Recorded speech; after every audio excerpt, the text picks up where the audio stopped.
So we're going to use trig identities, right?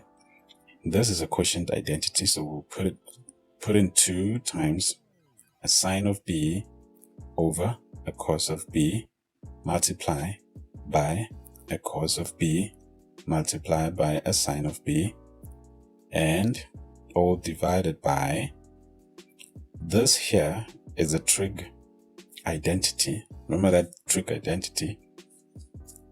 It's said that's the square identity, which says that cos squared plus sine squared equals to 1. So in this case, we have 1 on the side, so we have cos squared minus 1 equals to minus sine squared.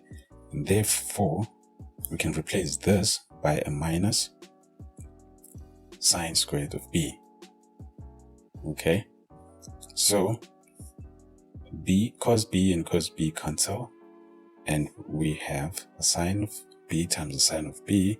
So we'll be having 2 times sine, that will be sine squared b over minus sine squared b.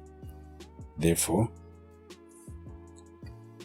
sine squared b and sine squared b will cancel. Then we are left with a minus 2. That's our final answer. Let me use a different color. So the sine of theta is y over r, right? Divide by the cos of theta. Cos of theta is x over r. So it will be x over r. Then we therefore know that r will cancel r, and we'll be left with y over x. But we know that according to these trig ratios, y over x equals to tan theta.